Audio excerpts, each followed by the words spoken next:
আসসালামু আলাইকুম।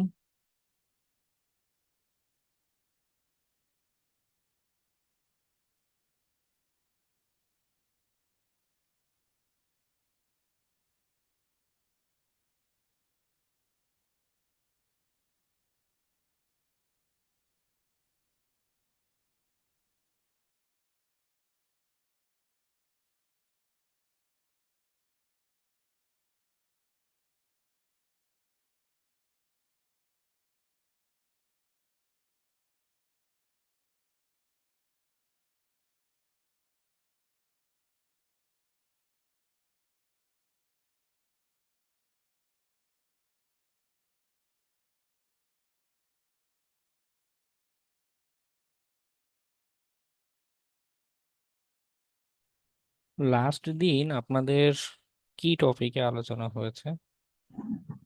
ম্যালওয়্যার নিয়ে। ডস এটা কি আগের দিন দেখিয়েছিলাম? জি ভাইয়া। ওকে।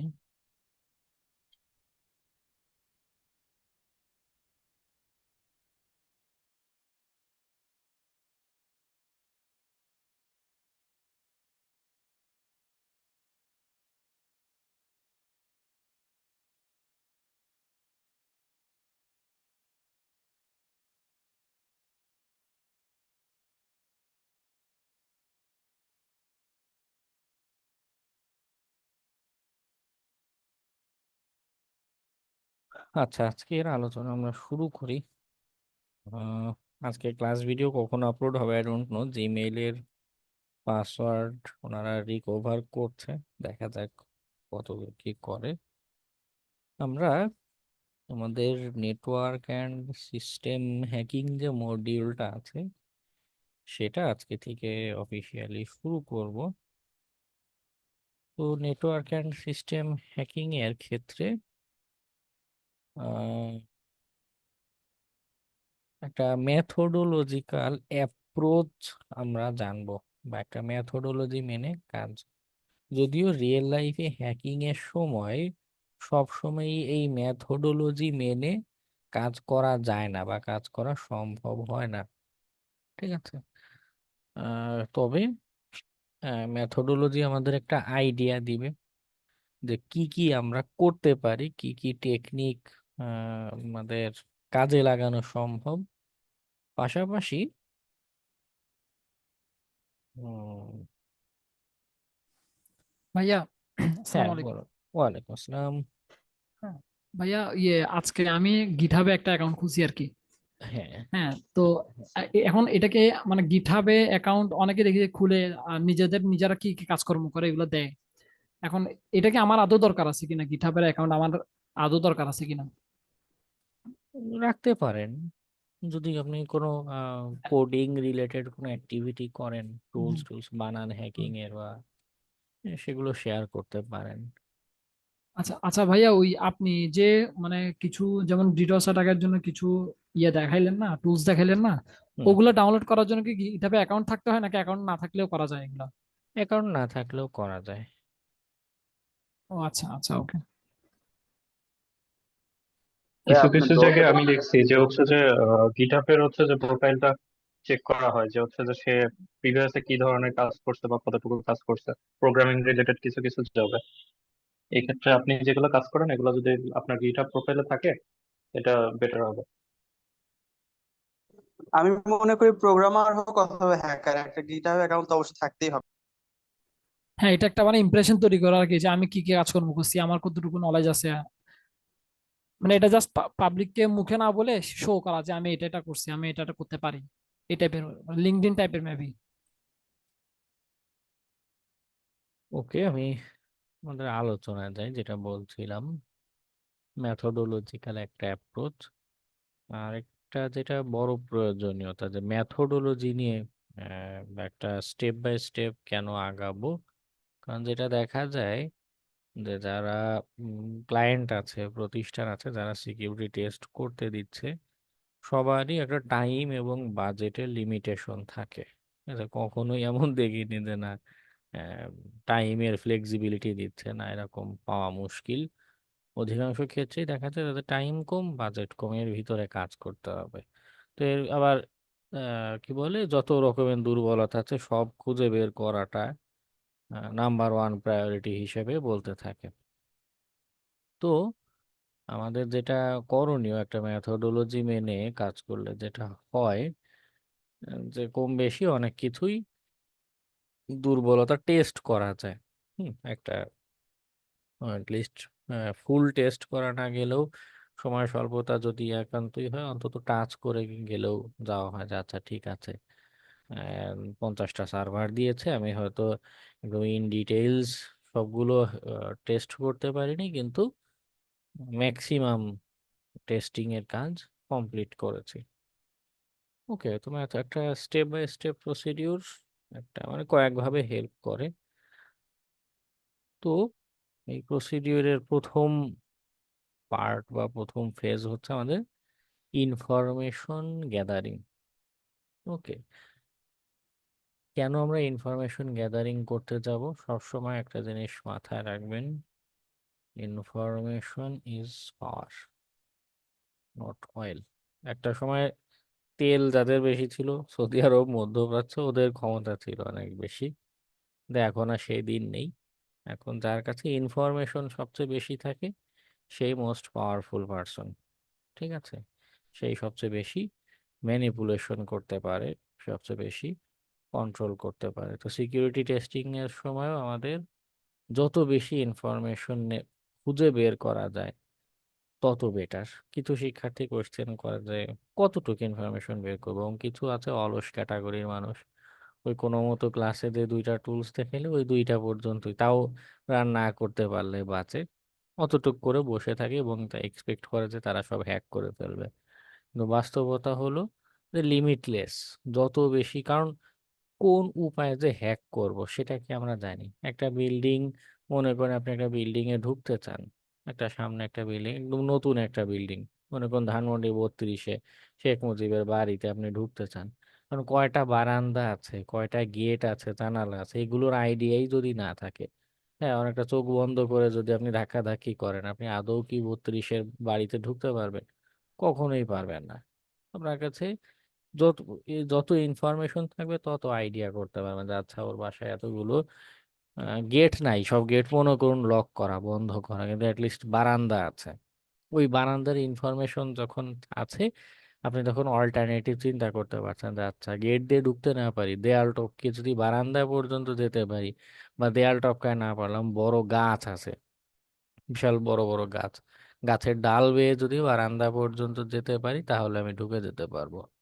এই যে অল্টারনেটিভ চিন্তা, এটা অন্য কিছু চিন্তা করা, কখন কোনটা ইনফরমেশন কাজে লাগবে এবং কোনটা থেকে আইডিয়া পাবো, এটা কেউই ক্লিয়ারলি বলতে পারে না। হ্যাঁ, এবং এই ইনফরমেশন সিকিউরিটিটা, সরি, এই ইনফরমেশন গ্যাদারিংটা মোস্ট ইম্পর্টেন্ট একটা স্টেপ।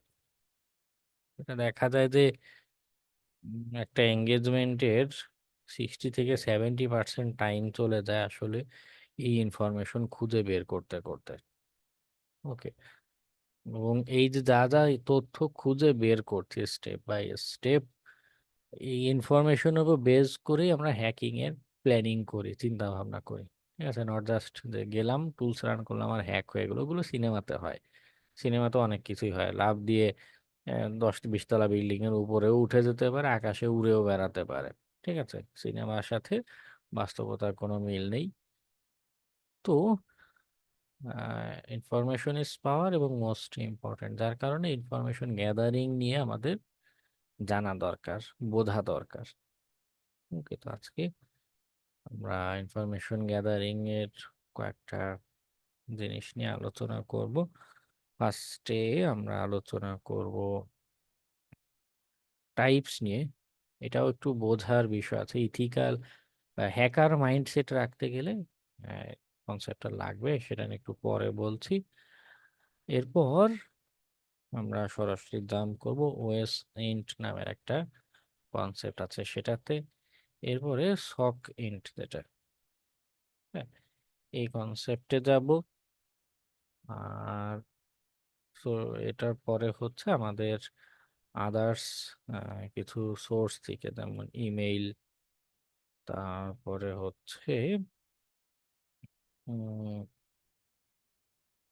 ইমেইল আইডিটার একটা ইনফরমেশন বের করার কিছু টেকনিক নিয়ে কথা বলবো। আচ্ছা, এরপর হচ্ছে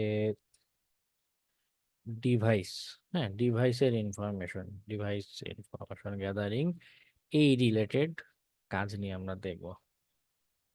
ওকে। আচ্ছা স্যার, আমরা তো এতদিন অ্যাটাকিং এর সব জিনিসপত্র দেখলাম, এখন ফায়ারওয়াল দিয়ে কিভাবে আমরা এটাকে ডিফেন্স দিতে পারি, আরো কিভাবে ডিফেন্ড করতে পারি, এইটা কি আমাদের মানে কোর্সের ভিতরে আপনি শিখাবেন কিভাবে আমরা এটাকে ডিফেন্ড করব এই না, অ্যাটাক গুলাকে?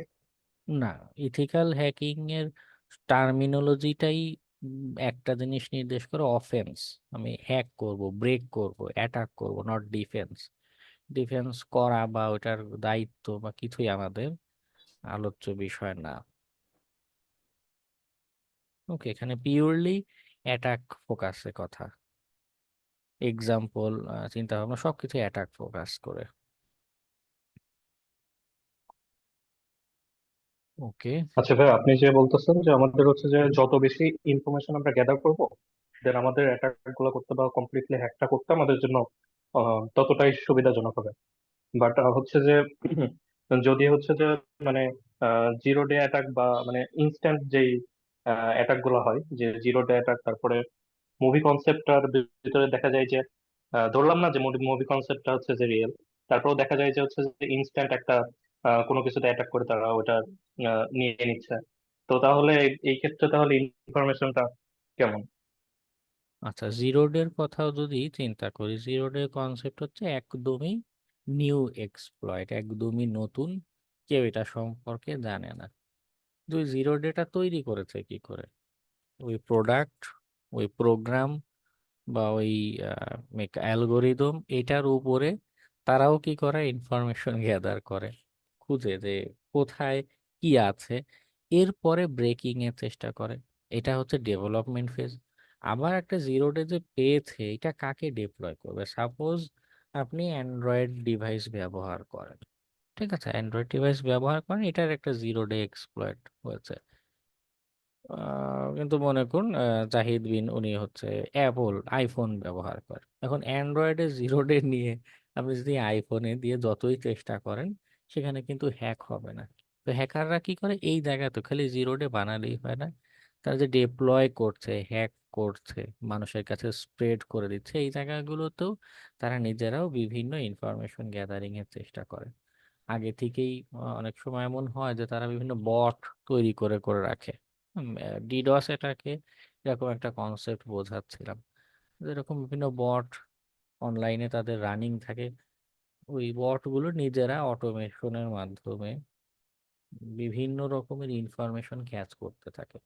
তো করতে করতে হ্যাকারদের কাছে অলরেডি একটা ডাটাবেস মতো তৈরি হয়ে থাকে যে কোন 100টা আইপি অ্যাড্রেস মানে অন্য কোনো আছে, এবং সেখানে কারা কি ডিভাইস ব্যবহার করছে, এমন ডাটাবেস তার কাছে আছে। ইনফরমেশন গ্যাদারিংটা আগেই সে করে রেখেছে। সে যখন এই কি বলে অ্যাটাক করছে, এক্সপ্লয়েট কিছু একটা ডেলিভারি করছে, সে ওই আগে থেকে ক্যাচ করে রাখা ইনফরমেশন সেইখানে ডিপ্লয় করে দিচ্ছে। ঠিক।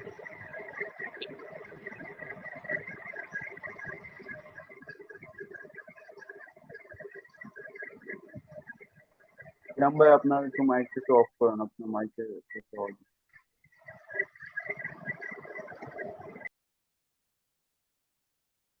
আচ্ছা, তো আমরা ইনফরমেশন গ্যাদারিং এর টাইপ নিয়ে একটা কথা বলি।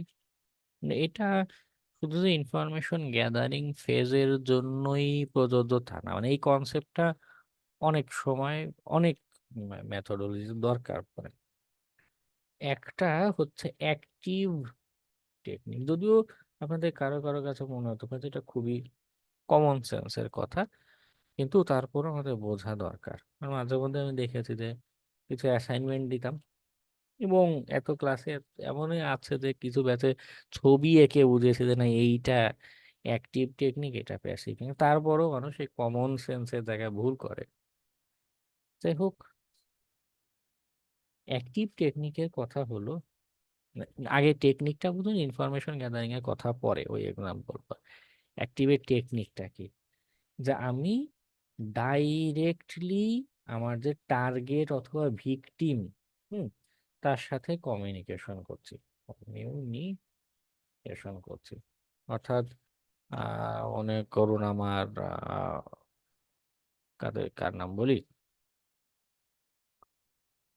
মনে করুন রিফাত ফেরদৌসের ইনফরমেশন নেওয়া দরকার, আমি সরাসরি তাকে হিট করছি, তাকে তার মেসেজ দিচ্ছি, অথবা তার ওয়েবসাইটে ভিজিট করছি, তার ফেসবুকে ভিজিট করছি, সরাসরি তার অ্যাসেট, তার পেরিমিটারে গিয়ে আমি তথ্য নেওয়ার চেষ্টা করছি, তাকেই জিজ্ঞাসা করছি যে ফেসবুকের পাসওয়ার্ডটা দেন। ঠিক আছে?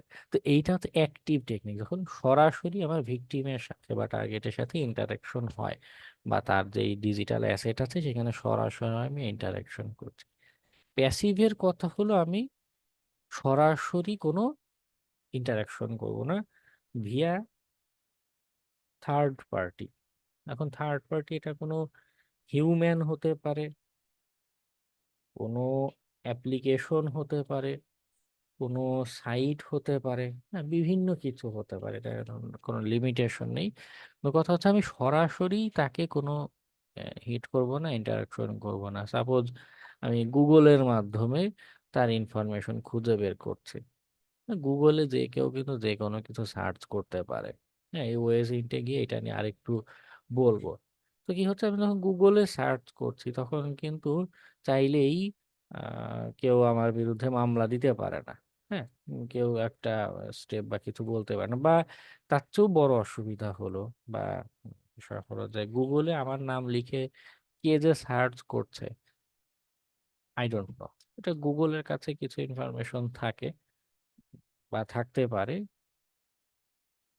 কিন্তু আমি কোনো নোটিফিকেশন অ্যালার্ট কিছু কিন্তু পাচ্ছি না। ঠিক আছে, আশরাফুল আলিম লিখে পৃথিবীতে মনে করো প্রতিদিন হাজার হাজার সার্চও যদি হয়, আমার কাছে কোনো ক্লু আসবে না, কোনো ইনফরমেশন আসবে না, টোটাল আমি ডার্কে থেকে যাচ্ছি। ওকে, একটা হচ্ছে অ্যাক্টিভ টেকনিক হয়ে থাকে, আর একটা প্যাসিভ টেকনিক হয়ে থাকে। তো ইনফরমেশন গ্যাদারিং এর সময় হ্যাকারস চয়েস প্যাসিভ, হ্যাকাররা বেশিরভাগ সময় প্যাসিভ টেকনিকে আগানোটা বেশি পছন্দ করে। কারণ হলো প্যাসিভলি যদি আগাই, আমার কি বলে থার্ড পার্টির মাধ্যমে আগাচ্ছি, আমার যে মানুষ বা প্রতিষ্ঠান বা ডিভাইস যে আছে তার অ্যালার্ট হওয়ার সম্ভাবনা কম।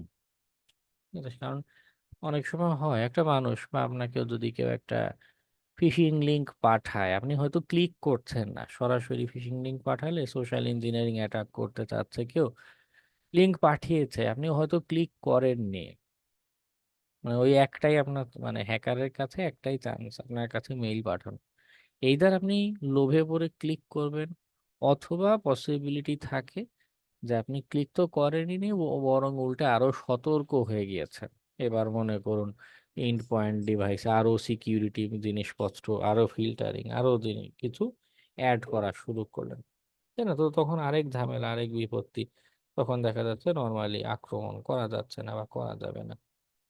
সেজন্য হ্যাকাররা কি করে, মোস্টলি প্যাসিভ অ্যাপ্রোচে আগায়, এমন ভাবে আগাবো আগেই অ্যালার্ট করা যাবে না।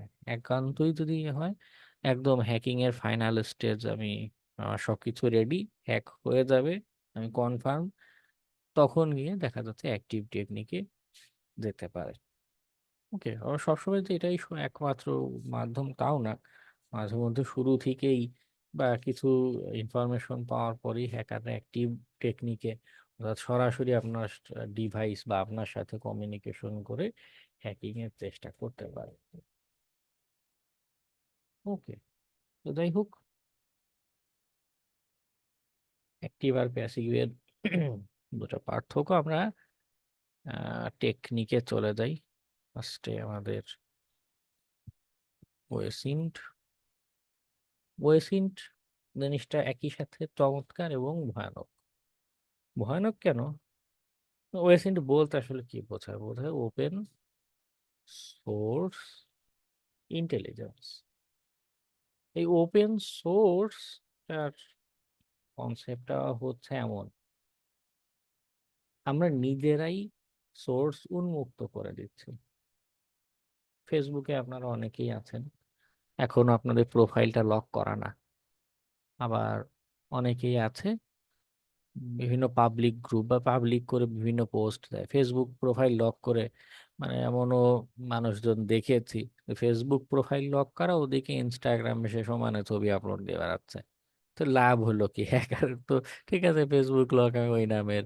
বা অনেকে কি করে, ফেসবুক লক করে বায়োতে ইনস্টাগ্রামের লিংক দিয়ে রাখে, ইনস্টাগ্রামে গেলে সুন্দর তার ছবি টবি সবকিছু ইনফরমেশন পাওয়া যাচ্ছে, তাই না? তো আহ, একটা বিদিকিচ্ছির অবস্থা।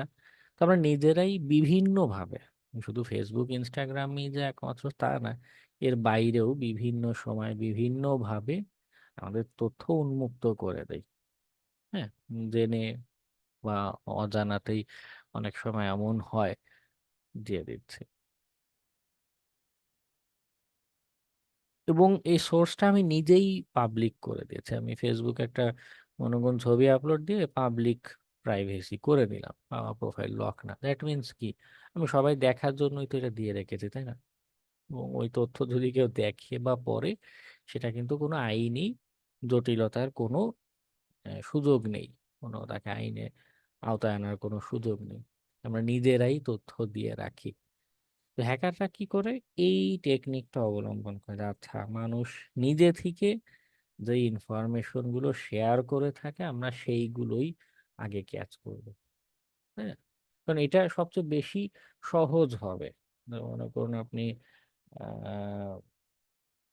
ক্লোজড সোর্সের যদি কোনো ইনফরমেশন হয়, সেটা হয়তো আমি সহসা খুঁজে বের করতে পারবো না, অথবা এমন হতে পারে যে ডিভাইস হ্যাক করে অ্যাক্সেস নিয়ে তারপরে তথ্য দেখা লাগছে, ওটা আরেক জিনিস। কিন্তু যেটা আমি সবচেয়ে সহজে রেডিমেড পেয়ে যাব, সেটা হচ্ছে ওপেন সোর্স ইনফরমেশন।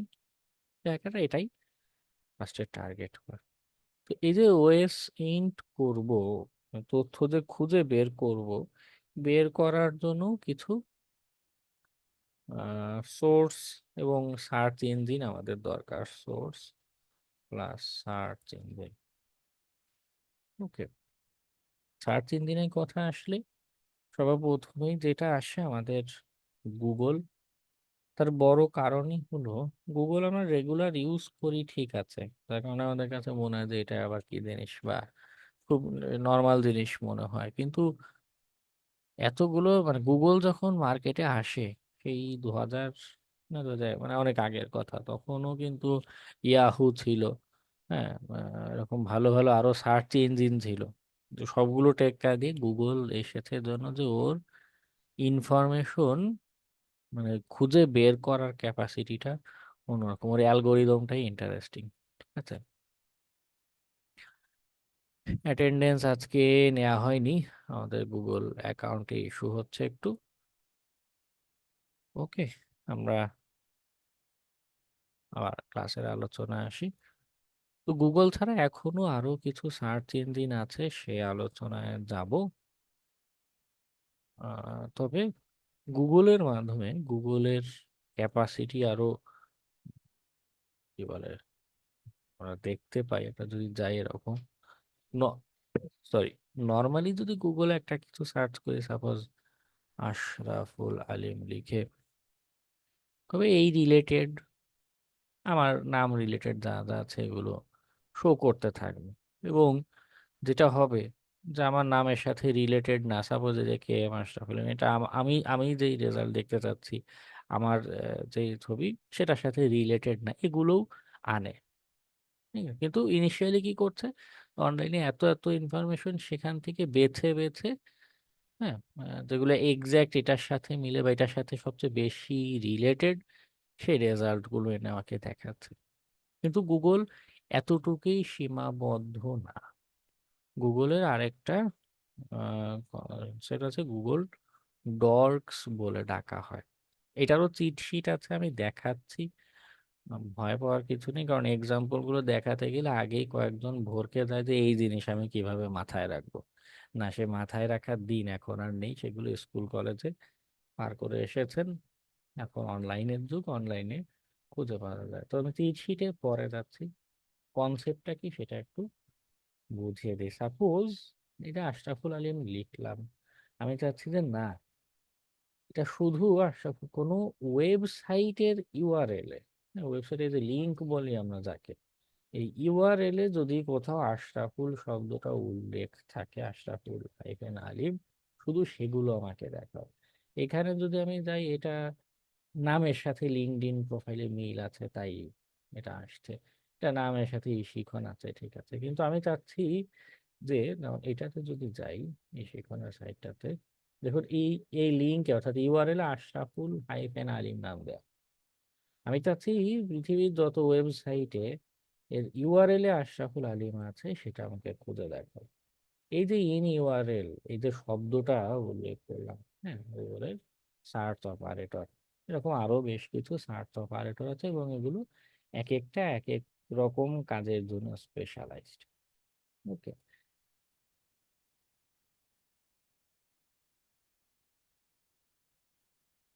আমি যদি এবার দিই, এবার শুধুমাত্র যে রেজাল্ট হতে পারে, এই শিখনটা আগে আসছে ফেসবুকে আশরাফুল হাইফেন আলিম ওরাতে আছে। ওকে, এই রেজাল্ট গুলো আলাদা করে আমাকে দেখাচ্ছে। আচ্ছা, আমি চাচ্ছি যে ইন ইউআরএল এ না, যে সকল ইন ইউআরএল এ আছে থাকুক, অথবা আশরাফুল আলিম শব্দটাই দিই, কিন্তু এই নামের সাথে জড়িত কোনো পিডিএফ ফাইল আছে কিনা, ফাইলটা পিডিএফ মানে রেজাল্ট দেখাবে ঠিক আছে, কিন্তু যেই সাইটে যেটা পিডিএফ ফাইল রেজাল্ট সেটা আসে দেখাতে, দেখাচ্ছে মাদ্রাসা লিস্টে এখানে একটা পিডিএফ ফাইল, সেইখানে আশরাফুল আলিম মাদ্রাসা, আশরাফুল উলুম ফাজিল মাদ্রাসা, মানে দুইটা নামই মাদ্রাসার নামের সাথে রিলেটেড। তো ওই নাম রিলেটেড পিডিএফ শো করছে। বাংলাদেশ বিইউপির কি করছে, এটাও তারা ওপেন করে রেখেছে পিডিএফ। ওকে, আমরা গিয়ে দেখি কি আছে। এখানে বিভিন্ন স্টুডেন্টদের ইনফরমেশন পাবলিকলি শো করছে, যদিও এটাকে পুরোপুরি দুর্বলতা বলে বিবেচনা করা যায় না, কারণ হচ্ছে তারা চেয়েছে এই রেজাল্টটা সবার সাথে শেয়ার হোক বা উন্মুক্ত হোক। কিন্তু দেখা যেতে পারে বা হতে পারে যে এই এরকম আরো কোনো ফাইল যদি আমরা পাই, সেখানে স্টুডেন্ট বা মানুষজনের আরো সেন্সিটিভ ইনফরমেশন থাকতে পারে। হ্যাঁ, মাদ্রাসা এডুকেশন বোর্ডের পিডিএফ দেখা যাচ্ছে, মানে প্রত্যেক সেমিস্টার রেজাল্ট রেজাল্ট সব উন্মুক্ত করে রেখেছে। ওকে, স্যার ইন্ডেক্স ইউজ করলে স্পেশালি কি হয় আগে, যেমন ইন্ডেক্স দিয়ে যদি আমি লিখি কোনো কিছু, একটা ইন্ডেক্স অফ আশরাফুল আলিম এরকম যদি দেই। ইন্ডেক্সটা দেখতে হবে, মনে পড়ছে না ইন্ডেক্স। গুগল ডট,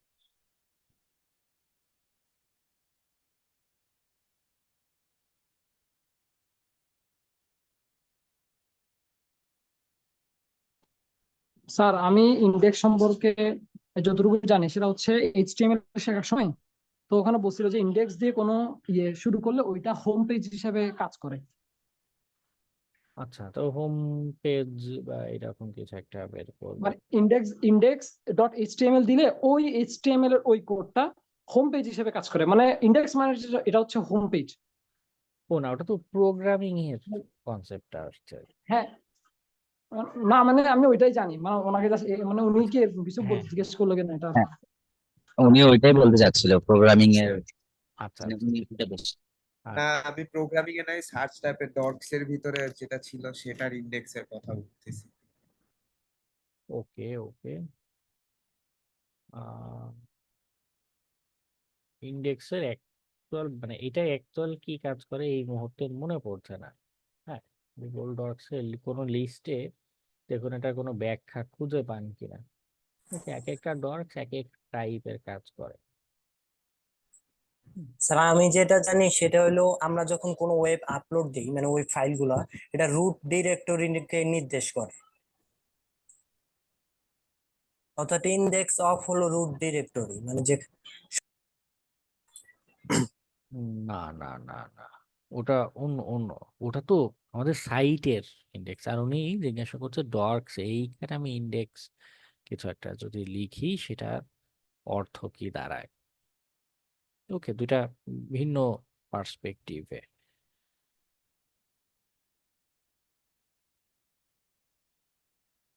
আচ্ছা, ওকে। আরেকটা যেটা হচ্ছে ডর্কসে আমাদের মাল্টিপল ডর্কস একসাথে ব্যবহার করা যায়। যেমন একটু আগে বলছিলাম ইন ইউআরএল আশরাফুল হাইফেন আলিম, পাশে আমি বলে দিতে পারি যে আচ্ছা তুমি ফাইল টাইপ পিডিএফ, এটাও করে দেখা। ওকে, দুইটা ডক্স একসাথে অ্যাপ্লাই করে এখন দিলে কিছু আসবে না, এই নামের কোনো পিডিএফ নেই। আচ্ছা, এইভাবেই লেখা যায়। আবার আরেকটা হচ্ছে আমি চাইলে প্রোগ্রামিং এর যে লজিক কন্ডিশন করেছিলাম না, একাধিক শর্ত দিয়ে এন্ড অর এগুলো দেখেছিলাম, সেই কাজ, সেই কনসেপ্ট আমরা এখানে অ্যাপ্লাই করতে পারি। আমি চাচ্ছি এই ইউআরএল আশরাফুল আলিম এবং অর ইন ইউআরএল হ্যাকিং। ঠিক আছে, এবার দিলে কি হচ্ছে, এই যে 14 এটা যে হোয়াট ইজ হ্যাকিং ওই রেজাল্টটাও দেখাচ্ছে। আমি দুইটা ডক্স আলাদা দিয়েছি। অর বলাতে কি হয়েছে, যে কোনো একটা সঠিক হলেই আমার রেজাল্টে দেখাবে। আর যদি বলে দিই যে এন্ড, তাহলে কি হবে, দুইটা ডক্সই সে মেলানোর চেষ্টা করবে যে ইউনিভার্সের আশরাফুল আলিমও আছে আবার হ্যাকিংও আছে। হ্যাঁ, বা দুইটা ভিন্ন ভিন্ন ডক্সও দিতে পারি, হচ্ছে দুইটা একসাথে মিলিয়ে দেখবে যে আচ্ছা আছে কিনা। যদি থাকে তখন সেই রেজাল্টটা আমাদেরকে শো করবে। ওকে,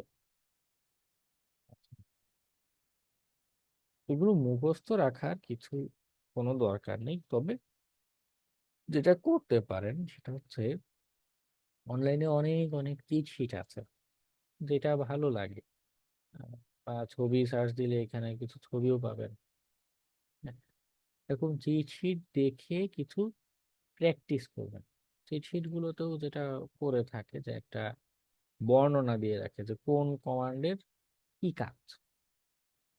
ওকে, ফাইল টাইপ কমান্ডের কি কাজ, এরকম সেটা চিট শিট দেয়নি, ও পুরো লিস্ট দিয়ে রেখেছে। আচ্ছা, এটা এটা এখানে চিট শিটে কি করছে, ছোট করে বলে দেয়া যে এটা কি হবে, এক্সাম্পল কি, এটা কি কাজ করবে, এক্সাম্পল কি। ওকে, চিট শিট দেখে দেখে ট্রাই করতে পারেন। এটা হচ্ছে ম্যানুয়াল পদ্ধতি। এখানেও কি অটোমেশন আনা যায়, যায় কিছু টুলস, কিছু অটোমেশন করে। আবার আরেকটা সাইট আছে জিএইচডিবি,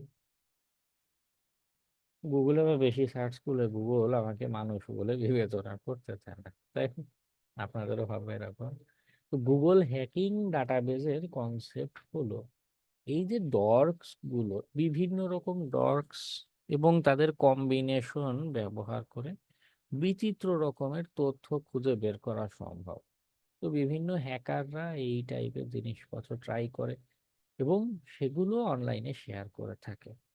ওকে, যেমন এই ডক্সটা দিলে কি হবে, সিজিআই হাইফেন বিন, বা এটা দিলে কি হবে, এডাব্লিউএস অ্যামাজনের অ্যাক্সেস কি খুঁজে বের করার কাজ করবে। এটা দিয়ে দেখি, বা এখানে ক্লিক করলে আরেকটু শো করবে যে এটা কি কাজে লাগে। Okay, docs for finding exposed cloud service credential. আমরা এটা যদি রান করি, ইন টেক্সট,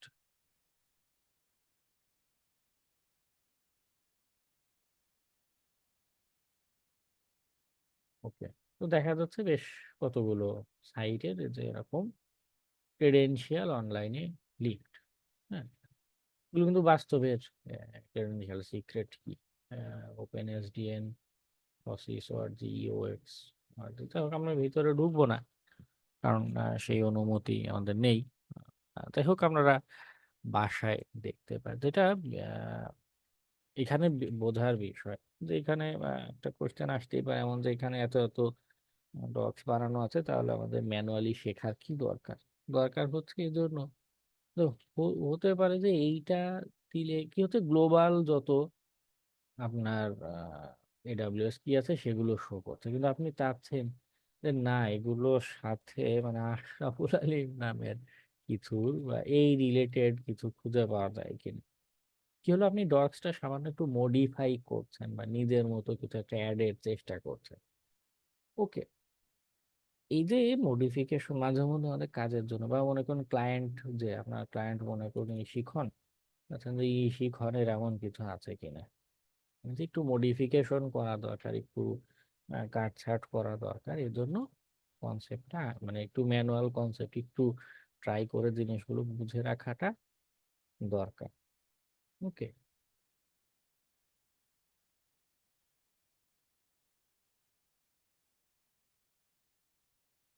আচ্ছা, এটা গেল ডটস এর কথা। জিএইচডিবি আর প্লাস হচ্ছে চিট শিট, দুইটা আপনাদের হেল্পিং হ্যান্ড হিসেবে কাজ করবে। এরপর আরেকটা হয়তো আপনারা অলরেডি এই জিনিসটা ব্যবহার করেন, সেটা হচ্ছে ইমেজ সার্চ করা। কিন্তু বাস্তবে রিভার্স ইমেজ সার্চের এই কনসেপ্টটা খুবই চমৎকার। হ্যাঁ, আপনি মনে করুন কিছু একটা খুঁজে বের করতে চাচ্ছেন, আমি যদি এরকম দেই, আমি একটা ছবি সার্চ দিলাম, যে এইটার সিমিলার বা এইটা কোন জায়গার ছবি, লোকেশন বা কে এটা ফার্স্ট বিল্ড করেছে, এটা যেহেতু মিমস, তো মিমস রিলেটেড আরো এই ছবির মতো দেখতে দেখুন, এটা যেমন হাসছে এই বিড়ালটা সেম হাসছে, এবং সবগুলো প্রায় কাছাকাছি প্যাটার্নের জিনিসপত্র সে আমাদেরকে বের করে করে দেখায়। এটা এটা একটা কি বলে, একটা ছবির সোর্স বা এটা অ্যাকচুয়ালি কি জিনিস সেটা বের করার জন্য। আরেকটা এক্সাম্পল দেখাই, মনে করুন টাওয়ার অফ লন্ডন। আপনি যখন ইনভেস্টিগেশন করতে যাবেন, সাপোজ আপনার কোন একটা ফ্রেন্ড এরকম কোন একটা জায়গার সেলফি তুলে আপলোড দিয়েছে। ওকে, অনেক সময় এমন হয় যে আমরা ছবি বা এই জিনিসটা দেখে বুঝে উঠতে পারছি না যেটা আসলে কি জিনিস, বা একটা খাবারের ছবি দিয়েছে, আমরা জানি না এটা কি জিনিস। সেই ক্ষেত্রেও এই রিভার্স ইমেজ সার্চটা আমাদের একটা কাজে লাগে। ওকে, দেখুন, আমি নাম লিখিনি কিছু না, শুধু ছবিটা আপলোড করেছি, এই ছবির সিমিলার, এবং সবাই বলছে টাওয়ার অফ লন্ডনের ছবি, টাওয়ার অফ লন্ডনের ছবি। ওকে, আচ্ছা, আরেকটা সাইট আছে, নামটা এই মুহূর্তে মনে পড়ছে না, সেটা কনসেপ্টটা কি, মাঝে মধ্যে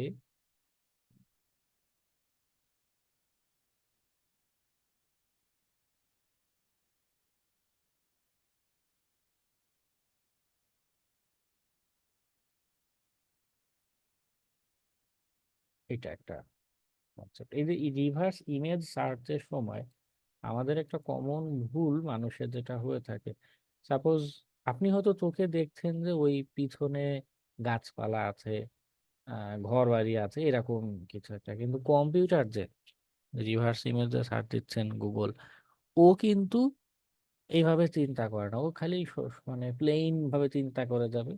এবং এই টাইপের ছবি রিভার্স ইমেজ সার্চ দিলে, মানে সামনে কোনো অবস্ট্যাকল বা বাধা থাকলে কি করে, ও তখন অ্যাকচুয়াল রেজাল্ট শো করতে পারে না। হুম, বা অ্যাকচুয়াল আউটপুটটা মানে সে দেখাতে পারে না। এই ক্ষেত্রে সাজেশন হলো বা বেটার অ্যাপ্রোচ হলো, অনলাইনে কিছু টুলস পাওয়া যায়, আমার একটা নাম মানে মনে আসছে আবার আসছে না, একটু দেখতে হবে।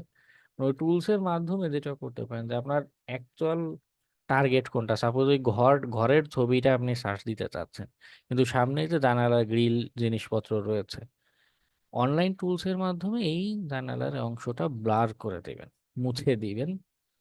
এইটা মুছে তারপরে যদি আপনি গুগল ইমেজ সার্চে দেন, তখন সে আরো ভালো করে আপনার আউটপুট দেখাতে পারে। ওকে,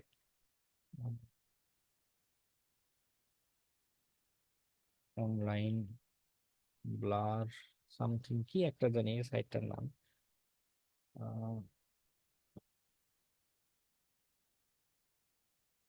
ব্লার ব্যাকগ্রাউন্ড, নাম মনে পড়ছে না। ইমেজ এডিটের কিছু টুলস দেখতে পারেন, remove,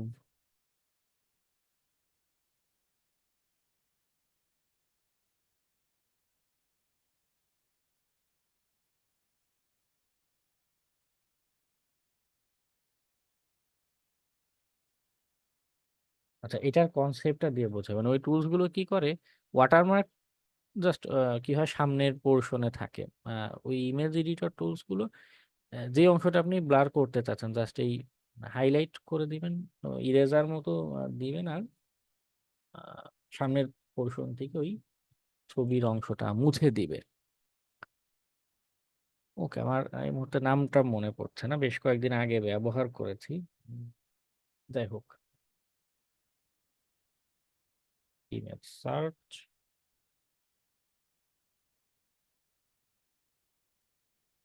input clear image. Okay, যত ক্লিয়ার ইমেজ দেওয়া যায় তত আমাদের সার্চে কি বলে কারেক্ট রেজাল্ট আসবে। ওকে,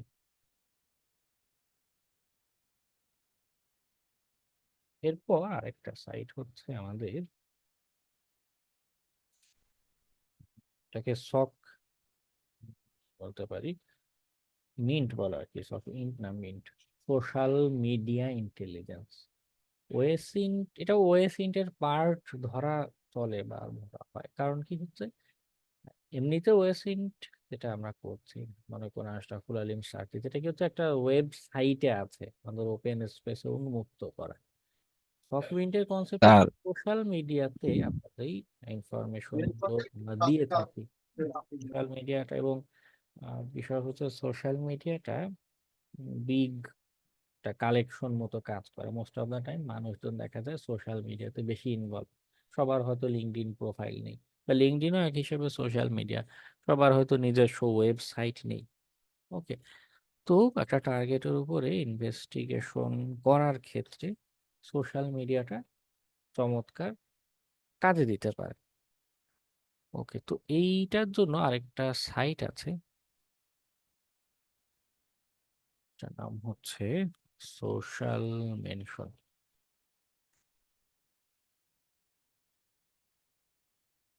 ওকে, তবে এখানে ঘটনা যেটা ঘটে, যেমন এই যে টেকনিকের যে সাইটগুলো মাঝে মধ্যে পাল্টে যেতে পারে, তাদের ডিজাইন পাল্টাতে পারে, তাদের মেকানিজম পাল্টাতে পারে, অথবা ফ্রি থেকে প্রিমিয়াম মডেলে চলে যেতে পারে।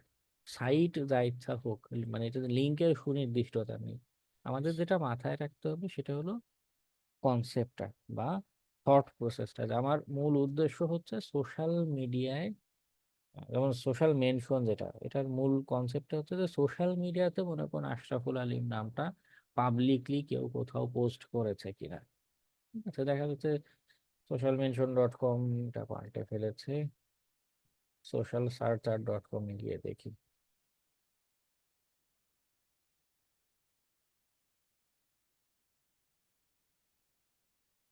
ওকে, সাপোজ আমি আশরাফুল নামটা লিখে সার্চ করলাম, এইটা সোশ্যাল পাবলিকলি বিভিন্ন সোশ্যাল মিডিয়াতে যেখানে যেখানে মেনশন করা, সেই রেজাল্ট আমার এখানে এনে শো করতে থাকবে। যদি আপনি আপনার কাজের সময় বা কখনো দেখেন যে এই সাইটটা পাল্টে গিয়েছে, নো প্রবলেম, আপনি সোশ্যাল মেনশন জাতীয় আরো বিভিন্ন সাইট খুঁজে পাবেন। একটা আছে mention.com, এরকম সার্ভিসের সাহায্য নিতে পারে। ওকে, লিঙ্কে লিমিটেড না, লিমিটেড হচ্ছে কনসেপ্টে। আমাদের কনসেপ্টটা কি, আমি কি খুঁজে বের করতে চাচ্ছি, কোথা থেকে খুঁজে বের করতে চাচ্ছি। ওকে, তো সোশ্যাল মেনশন কোথায় কোথায় হচ্ছে জিনিসটা, সেটা আমাদের একটা ভালো সোর্স হতে পারে। মোহাম্মদ আশরাফুলের একটা এখানে দেখা যাচ্ছে উইকিপিডিয়ার মেনশন, বেশিরভাগই মোহাম্মদ আশরাফুল দেখাবে, কারণ শুধু আশরাফুল লিখে সার্চ করছি, মোহাম্মদ আশরাফুল আমাদের সাবেক অধিনায়ক এবং অত্যন্ত জনপ্রিয়, যেখানে যেখানে আশরাফুল উল্লেখ আছে সবগুলো একটা ড্যাশবোর্ড আমাকে এনে শো করছে। ওকে, এক জায়গাতে একটা ইনফরমেশন পাওয়ার জন্য বেটার একটা অ্যাপ্রোচ। আচ্ছা, তো সোশ্যাল পেলাম। আচ্ছা, আরেকটা হলো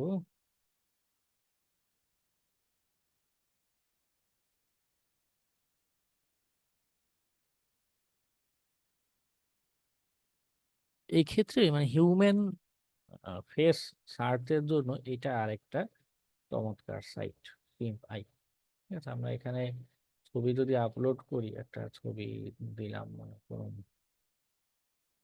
এইটার, কিছু ক্ষেত্রে ওরা লিমিটেশন দিয়ে দেয়। আচ্ছা, ফেস নট ফাউন্ড দিয়েছি, বিড়ালের ছবি কিভাবে খুঁজে পাবে?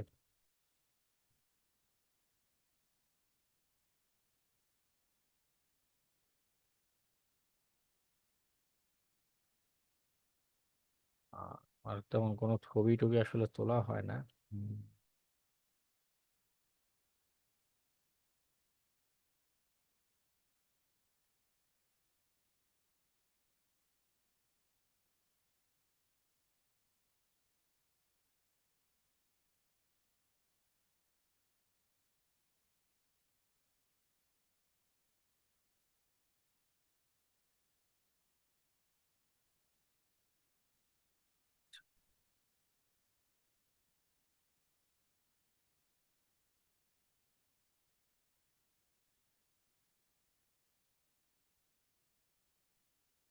আচ্ছা, নট ফাউন্ড দেখাচ্ছে মানে আমার যে ছবি, এর সিমিলার টাইপের ছবি সে কোথাও খুঁজে পাচ্ছে না। এই শিকনের এই ছবিটা আপলোড দিয়েছিলাম, আপনাদের ছবি টবি দিয়ে দেখতে পারেন।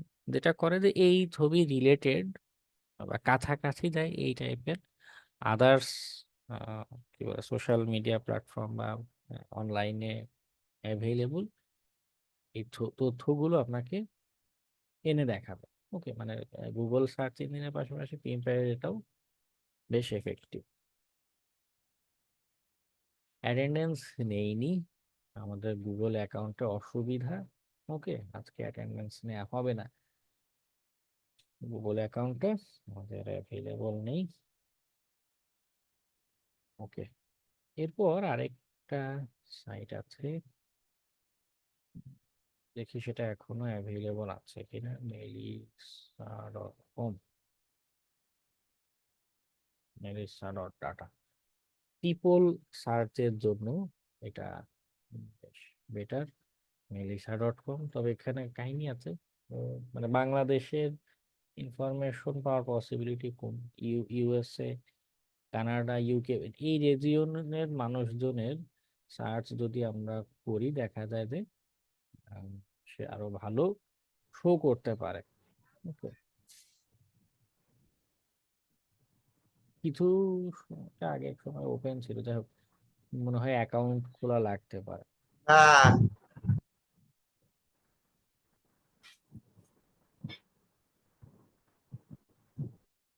রাফুল আলিম সাপোজ এটা দিলাম,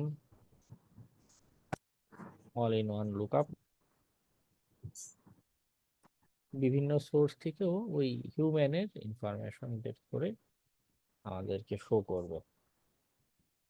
তবে সম্ভবত সবগুলো ফ্রিতে দেখাবে না। হ্যাঁ, বেশিরভাগ ক্ষেত্রেই দেখা যায় যে ওরা কিছু শো করে আর বাকিগুলো আহ, টাকা পয়সা চায়। 1 person found। ওকে, কি ইনফরমেশন পেলো আমার?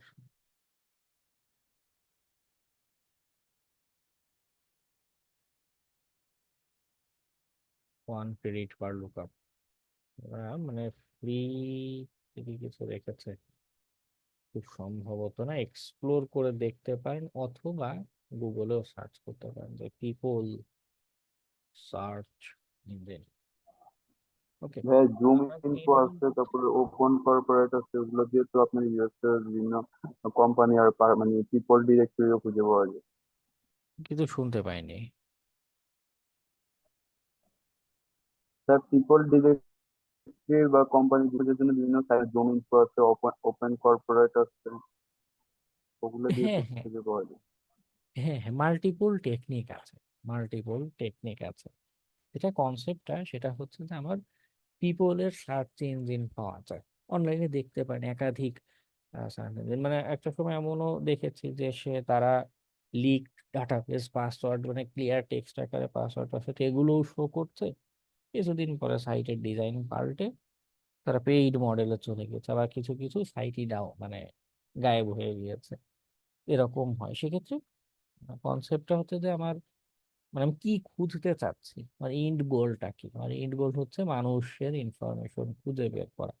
এটা নর্মালি ভাবে সার্চ দিলেও এখন কি কি সার্চ ইঞ্জিন অ্যাভেলেবল আছে, কোনটা কাজ করছে, হুম, আমরা সেইটাকে ব্যবহার করতে পারি। ওকে, এবং এরা এই হিউম্যান ডাটার বিভিন্ন ইনফরমেশন রাখে। মার্কেট প্লেসে কিছু কাজের ক্ষেত্রে কিছু ক্লায়েন্ট এরকম হয়, তারা ইনভেস্টিগেশন করতে দেয়, বলে যে আমার অমুক ব্যক্তির বা এরকম প্রতিষ্ঠানের ইনফরমেশন খুঁজে দাও, এতগুলো ইনফরমেশন বা এরকম খুঁজে দাও। ওকে, সেক্ষেত্রেও আমাদের দরকার পড়বে বা দরকার পিপল সার্চ। আচ্ছা, আরেকটা বিষয় হলো সোশ্যাল মিডিয়া গুলোর নিজস্ব সার্চ ইঞ্জিন আছে, ফেসবুকের নিজস্ব সার্চ ইঞ্জিন আছে। ওকে, সেইখানে বেশ কতগুলো প্যারামিটার, কার ফ্রেন্ড, কত সালের পোস্ট, ছবি না ভিডিও, পাবলিক পোস্ট, বেশ কতগুলো প্যারামিটারে খোঁজা যায়। হয়তো গুগলে সার্চ করে আপনি আমার নামে, ফর এক্সাম্পল আমার নামে খুঁজে পাচ্ছেন না, কিন্তু সোশ্যাল মিডিয়া নিজস্ব সার্চ ইঞ্জিন দিয়ে সার্চ করলে দেখা গেল আরো অ্যাডিশনাল ইনফরমেশন পেতে পারেন। ওকে, মানে সোশ্যাল মিডিয়াগুলো এমন ভাবে তৈরি করা থাকে বা থাকতে পারে যে বাইরের সার্চ ইঞ্জিন যে ক্রল করে ডাটাগুলো নিবে, সে উপায়টা রাখেনি, বা সেটা তাদের নিজস্ব প্রাইভেসি মেকানিজম দিয়ে আটকে রেখেছে। কিন্তু তার নিজস্ব সার্চ ইঞ্জিন যেটা, তার তো প্ল্যাটফর্মে অবাধ অ্যাক্সেস, সে নিজের প্ল্যাটফর্মে সার্চ করতে পারে। আচ্ছা, এরপর ইমেইলের কিছু কথা বলা দরকার, কারণ ইমেইলটা ইন্টারেস্টিং একটা পয়েন্ট। কম্প্রোমাইজও যেমন হতে পারে, আবার এর ইনফরমেশন কাজে লাগতে পারে আমাদের বেশ। এখন ইমেইলটা কিভাবে সার্চ করব? ইমেইল খুঁজে বের করার জন্য একটা ভালো সার্চ ইঞ্জিন হচ্ছে আমাদের hunter.io।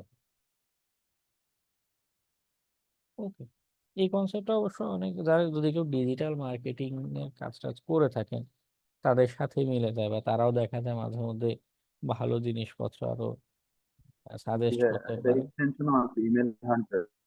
হ্যাঁ হ্যাঁ হ্যাঁ, যেটা হয় যে আমি ইমেল ফাইন্ডারে যদি যাই, কোনো একটা প্রতিষ্ঠান আহ, নিয়ে সার্চ দিলাম, সাপোজ শিখন, এই শিক্ষণে দেখাচ্ছে নো রেজাল্ট, এই শিক্ষণের ইমেইল এখানে পাইনি। আমি যদি দেই সাপোজ যেখানে জব করি সেটার নাম, সেখানে একটা ইমেইল শো করছে, ওটাকে দেখাবে সম্ভবত অ্যাকাউন্ট ক্রিয়েট করে লগ ইন থাকা লাগবে। এই যে ট্রায়াল কলস, যদিও আমি একটাও সার্চ করিনি, তারপরে ওনাকে আমি রিচ করে ফেলছি, ফ্রি অ্যাকাউন্ট ক্রিয়েট করা লাগবে। ওকে, আবার কেউ যদি আপনার অনেক বেশি সার্চ করা দরকার পড়ে, বেশিরভাগ সার্চিং এর প্ল্যাটফর্মই আসলে পেইড মডেলে চলে, $2-5 মতো আপনার, মানে কম বেশি এরকম কস্ট করা লাগতে পারে যদি হিউজ বা বাল্ক অ্যামাউন্টের আপনি সার্চ করেন। ওকে, এবং আপনি ম্যানুয়ালি বাইরে থেকে আলাদা করার কি উপায় আছে? আছে, কিন্তু সেটা প্রবলেমেটিক। প্রবলেমেটিক কেন? সেটা হচ্ছে বিভিন্ন হ্যাকারদের ডাটাবেজ এখন খুঁজে খুঁজে সেগুলোর কালেকশন, মানে নিজের আপনার একটা অ্যাপ্লিকেশন ডেভেলপ করা লাগবে, বা একটা ডাটাবেস ক্রিয়েট করা লাগবে যেখান থেকে সার্চ করা যায়। কিন্তু সেটাও আরো ডিফিকাল্ট, কারণ কোন সোর্স থেকে ডাটা পাবেন, কতগুলো লিক ডাটা আপনি খুঁজে পাবেন তারও গ্যারান্টি নেই। এই সাইটগুলো কি করে, এরকম ডাটা নিজেরা বসে বসে কালেক্ট করে, হ্যাঁ, এবং সামান্য কিছু ডলারের বিপরীতে আপনাকে ডাটাগুলো তারা দিয়ে দেয় বা এগুলো ডাটাগুলো শো করে। ম্যানুয়ালিও করা যায়, কিন্তু সেটা সবসময় এফিশিয়েন্ট হয় না। দেখা যাচ্ছে আপনার ছোটখাটো ইনভেস্টিগেশনের কাজ বা ছোট প্রজেক্ট বা মিডিয়াম সাইজের প্রজেক্ট, তার জন্য নিজের ডাটাবেস বানানোটা এফিশিয়েন্ট না, বরং থার্ড পার্টি যাদের এরকম অলরেডি ডাটাবেস আছে, হ্যাঁ, তাদের হেল্প নিতে পারেন। ওকে, তো হ্যাঁ, হান্টার কি একটাই সাইট এমন আছে না? আপনারা কিভাবে চিন্তা করতে পারেন, আচ্ছা hunter.io অল্টারনেটিভ লিখে সার্চ করতে পারেন, আচ্ছা এমন একটা সাইট তো স্যার দেখালো, এছাড়া এর কি বলে কম্পিটিটর কারা আছে, তারা আমাকে আদার্স কোনো ইনফরমেশন শো করে কিনা। দেখুন কত কত সাইট, 13টা আরো সাইট আছে হান্টারের অল্টারনেটিভ। ওকে, সেইখানে গিয়েও সার্চ করতে পারেন যে আচ্ছা এইখানে আমি ইমেইল রিলেটেড কিছু খুঁজে পাই কিনা। ওকে, এটা হলো ইমেইল সার্চ,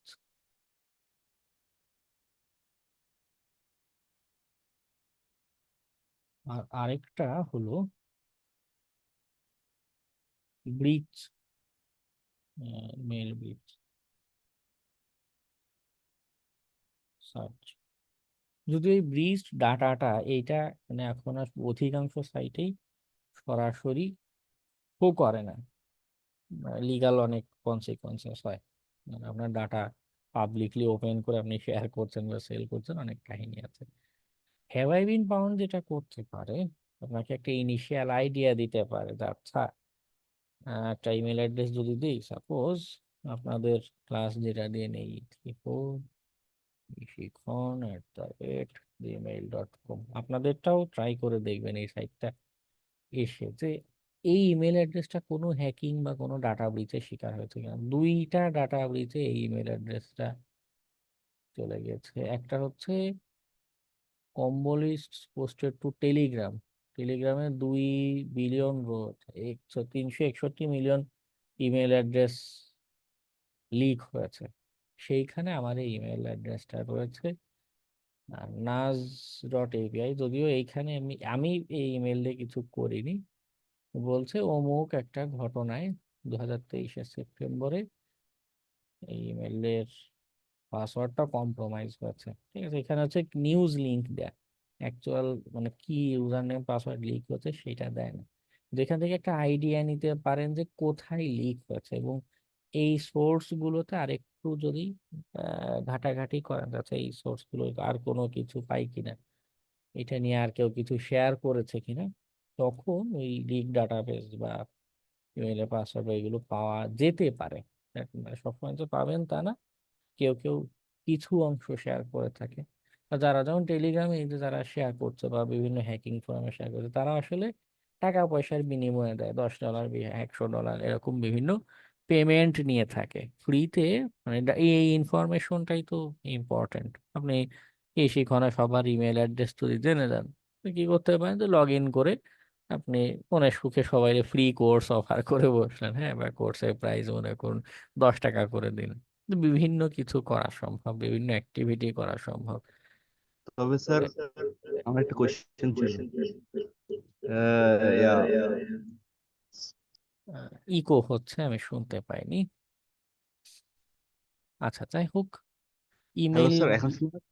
হ্যাঁ বলুন। হ্যাঁ, সেটা হচ্ছে আজকে দেখলাম ইস্যুনের মধ্যে একটা গ্রুপ অপশন ছিল, ওখান থেকে মেম্বারের ইমেল, না, নেম, তারপর হচ্ছে যে নাম্বার সহ ওখানে শো করছিল। স্যার এভাবেও অনেক ইনফরমেশন কি চুরি হওয়ার সম্ভাবনা আছে? না দেখলে আসলে বলতে পারছি না। ওদের বেশিরভাগ গ্রুপই মানে আপনাদের স্টুডেন্টদের জন্যই ক্রিয়েট করা, স্টুডেন্ট মানে যেটা দিয়ে কোর্স কিনেছেন ওই অ্যাড্রেস অ্যাড্রেস দিলেই গ্রুপে জয়েন করায়, এতটুক জানি। স্যার ওয়েবসাইটে দেখেছি আজকে।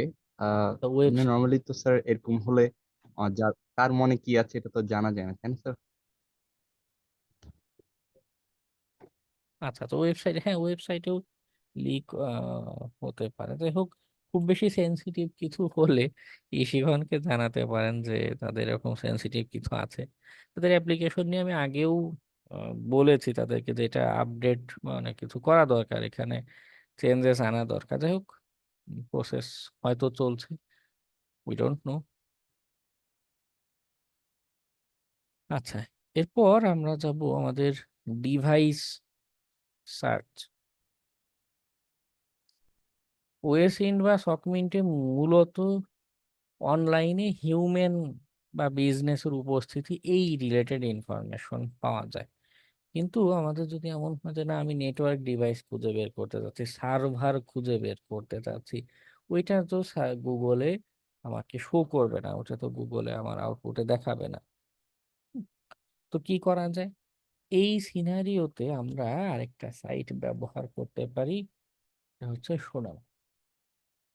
ওকে,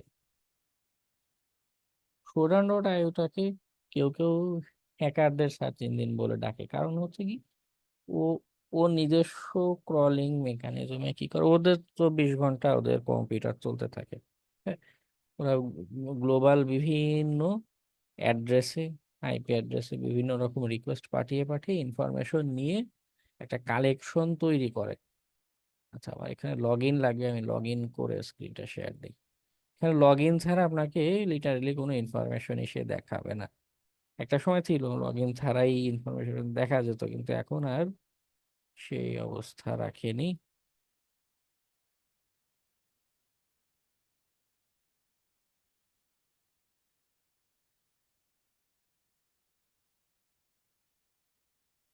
Okay, তো আমরা যা লিখে সার্চ করবো, সাপোজ আইপি ক্যাম লিখে যদি সার্চ করি, সিসিটিভি ক্যামেরা যেগুলো যেগুলো পাবলিকলি এক্সপোজড হয়ে আছে সেগুলো আমাদের দেখাতে থাকবে।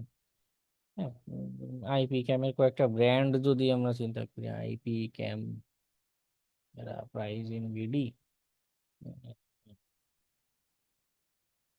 আছে টিপি লিঙ্কের আছে, হচ্ছে ব্র্যান্ড কোথায়, ভীষণ, ভীষণ আছে। তো আমরা সোডান এটা আইপি ক্যাম যেটা সার্চ দিয়েছি, শুধু আইপি ক্যাম, আমি এক্সট্রা কিছু অ্যাড করিনি। এখানেও গুগল ডক্স এর মতো ডক্স অ্যাড করা যায়। আমি দিয়ে দিলাম সিটি ঢাকা, ঢাকা সিটিতে আইপি ক্যামের কিছু আছে কিনা। হ্যাঁ, দেখা যাচ্ছে আমরা নেটওয়ার্কস এর একটা আইপি ক্যামেরা ওপেন হয়ে আছে। আইপি ক্যাম না, আমি এইচআইকে ভীষণ দিই, এইচআইকে ভীষণ বা একটা আইপি ক্যামেরা, এটা ঢাকার কোথাও এক্সপোজ হয়ে আছে কিনা, ব্র্যাকনেট টেলনেটের দেখা যাচ্ছে।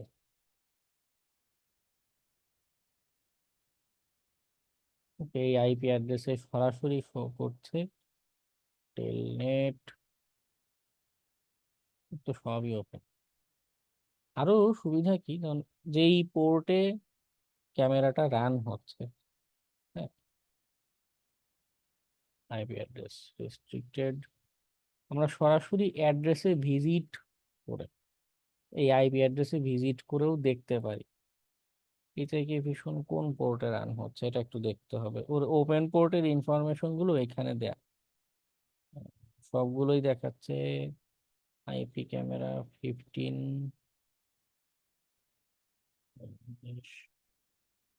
23, আচ্ছা এইচআইকে ভীষণ পোর্ট আরটিএসপির জন্য পোর্ট হচ্ছে 554। দেখা যাক আমাদের এখানে যে রেজাল্ট এসেছে, এখানে 554, 554 নাম্বার পোর্ট ওপেন আছে কিনা, 5, স্যার কন্ট্রোল এফ দিয়ে তারপরে 554 লিখে সার্চ দিতে আসবে। হ্যাঁ দিতে পারি। আরেকটা হলো 1055, 10554। 10554 ওপেন আছে।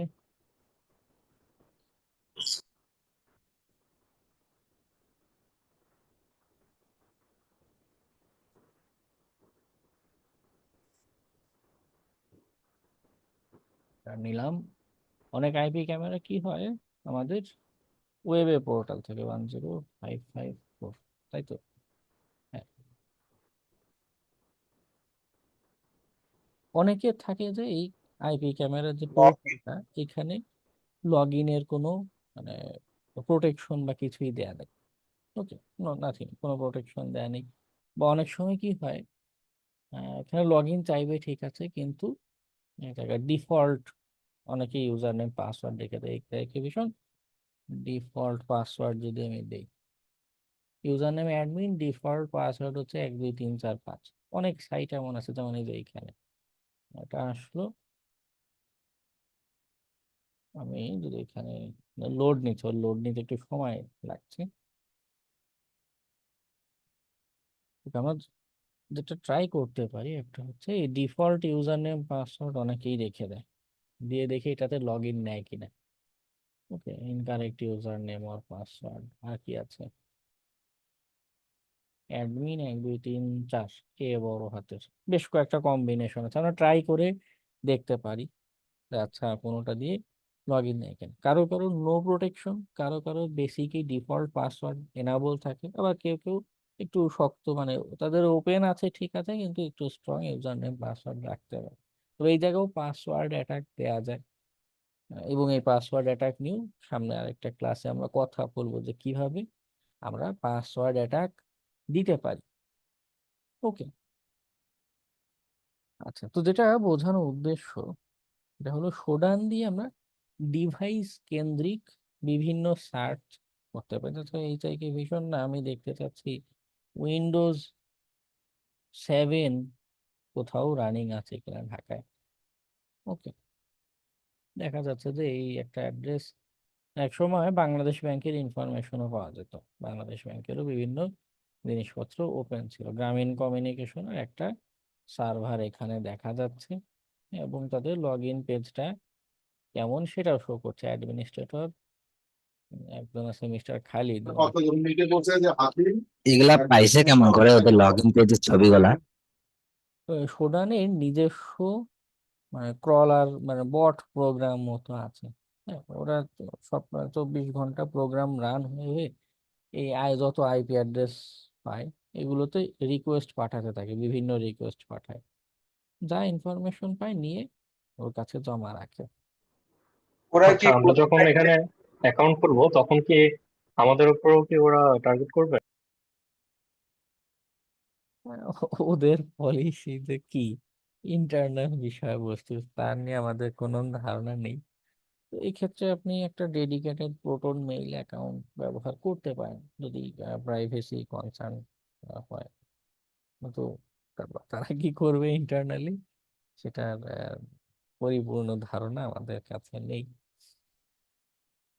ওরা কি কোনো প্রকার স্যার ম্যালওয়্যার ইউজ করে এগুলোর জন্য, বা কোনো প্রকারের এরকম আহ ম্যালওয়্যার attacking? ম্যালওয়্যার ইউজ করে না, ম্যালওয়্যার ইউজ করে না, তবে ওরাও ক্রমাগত বিভিন্ন যে আইপি অ্যাড্রেস পোর্টে রিকোয়েস্ট পাঠিয়ে পাঠিয়ে ডাটা কালেক্ট করতে থাকে।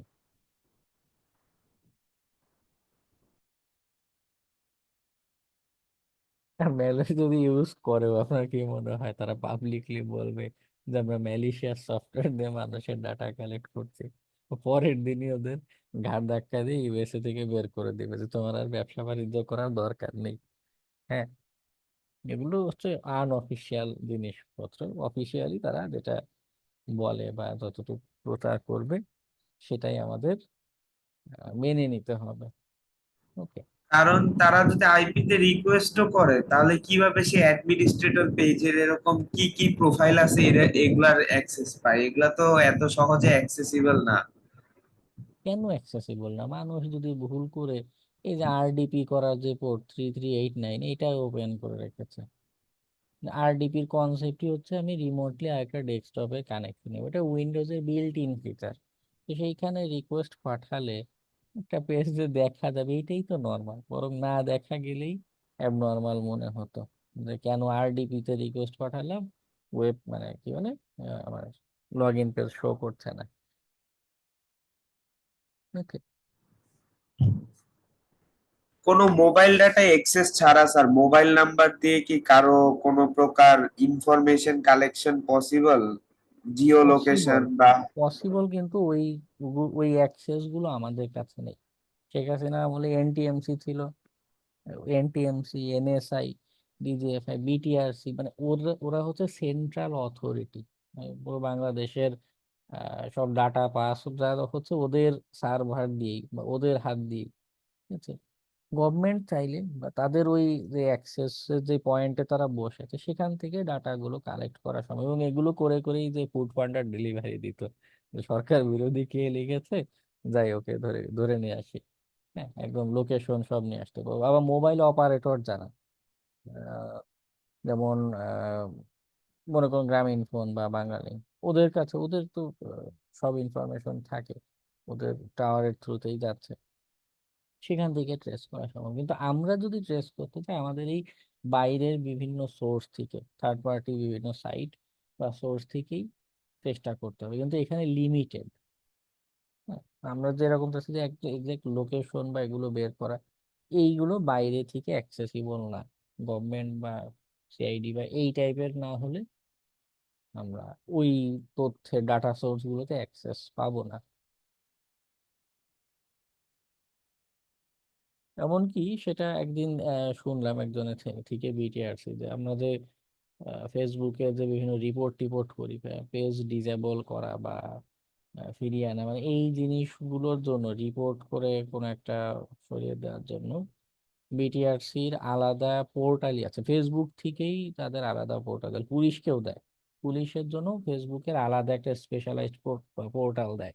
সেই পোর্টালে কারো ফেসবুক আইডি লিখে সার্চ করলেই, আমরা এমনি ফেসবুক আইডি সার্চ করলে মনে করুন শুধু মানুষটার ছবি দেখা যায় বা তার প্রোফাইল দেখা যায়, কিন্তু পুলিশদের জন্য যে আলাদা পোর্টাল থাকে, বিটিআরস এর জন্য যে আলাদা পোর্টাল থাকে, হ্যাঁ, সেখানে পুলিশ কি করতে পারে যে সমস্ত মানে যারা পাবলিক বা অনেক ধরনের ইনফরমেশন ফেসবুক প্রোভাইড করে, জাস্ট আপনার প্রোফাইল লিখে সার্চ করলেই দেখা যায়। আর বিটিআরসির ক্ষেত্রে কি হয়, অ্যাকাউন্ট ডিজেবল বা এই টাইপের জিনিসপত্র করা, হ্যাঁ, এটার জন্য ওদের সরাসরি পোর্টাল আছে, ওরা নিজেরাই অ্যাক্টিভিটি করতে পারে, বা ফেসবুকে সরাসরি জানাতে পারে যে আমার গভর্নমেন্ট থেকে এই পেজটা সরিয়ে দিতে হবে, রিমুভ করে দিতে হবে, এটা হ্যাকিং এর শিকার হয়েছে বা সামথিং। আমরা যে পুলিশের কাছে যখন রিপোর্ট করি না থানায় গিয়ে, যে আমার এরকম হ্যাকিং এর শিকার হয়েছি, এখন করতে হবে, ওরা গিয়ে হচ্ছে বিটিআরসি তে জানাই, বিটিআরসি তারপরে গিয়ে অ্যাকশনটা নেয়। এজন্য অবশ্য প্রসেসটা লং হয়ে যায়, লেংদি হয়, কিন্তু ওদের কাছে এরকম অ্যাক্সেস থাকে, অ্যাক্সেস আছে, যেটা আমাদের বাইরে থেকে নেই।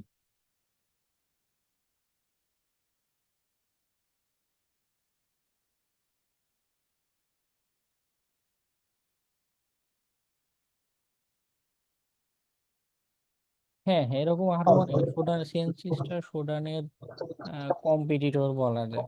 হুম, সেও অনেক ইনফরমেশন দেখাতে পারে। তবে মাল্টেগো, মাল্টেগো হচ্ছে একটা টুলস, গ্রাফিক্যাল টুলস। ও কি করে, কাজটা আমাদের অটোমেট করে দেয়। হ্যাঁ, অটোমেশন বলতে ওর বেশ কতগুলো মডিউল মতো আছে, আমি যেটা একটা সার্চ দিব, এই রিলেটেড কতগুলো কুয়েরি সে আমাদের করে দিতে পারে। কিন্তু তাতেও কি হয়, এই মাল্টেগোর ভিতরেও শোডানের এপিআই কি বা বিভিন্ন যেমন সেন্সিস শোডান, হ্যাঁ, এরকম এপিআই কি ইন্টিগ্রেট করা লাগে, আদারওয়াইজ সে এই সোর্স থেকে ডাটা আনতে পারে না। ও জাস্ট কিছুই না, একটা গ্রাফিক্যাল টুলস মতো আমার হয়ে কুয়েরি গুলো করে দিচ্ছে। একদিক দিয়ে ভালো, মাল্টেগো কয়েকটা ইনফরমেশন ক্যাচ করতে পারছে, কিন্তু আমরা ম্যানুয়াল টেকনিকটা বেশি এমফেসিস দিয়ে শিখেছি, বা চিন্তা থট প্রসেসটা শিখেছি বা জেনেছি। তাতে করে কি হয়, আমি ইন্ডিভিজুয়ালি একটা জিনিস করতে চাচ্ছি, সে কাজ বা একটা নির্দিষ্ট, আমি শুধু আইওটি ডিভাইস খুঁজে বের করতে চাচ্ছি, স্পেসিফিক করে কিছু একটা টাস্ক করতে চাচ্ছি। ওকে, অটোমেটেড ইনফরমেশন গ্যাদারিং এ বেশ কিছু ফ্রেমওয়ার্ক আছে, কিন্তু ওগুলো সব সময় এফিশিয়েন্ট হয় না। আবার তাই বলে তাদের ভূমিকাকে অস্বীকার করাও যায় না। অনেক সময় দেখা যায় যে এক জায়গা করে ইনফরমেশন, যেমন মাল্টেকো এক জায়গা করে ইনফরমেশন আনার জন্য বেটার হতে পারে।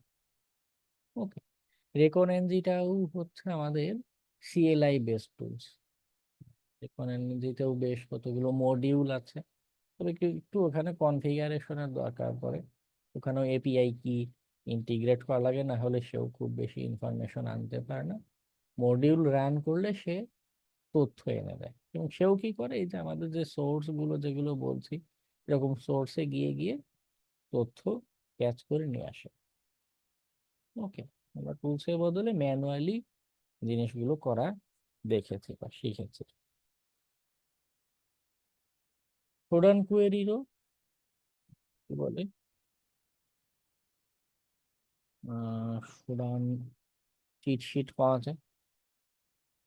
ওকে, এটাও দেখতে পারেন যে এটা এখানে প্রোডানেও বেশ কিছু কোয়েরি দিয়ে দিয়ে রেজাল্ট বের করা সম্ভব, স্পেসিফিক করে কিছু রেজাল্ট বের করা সম্ভব।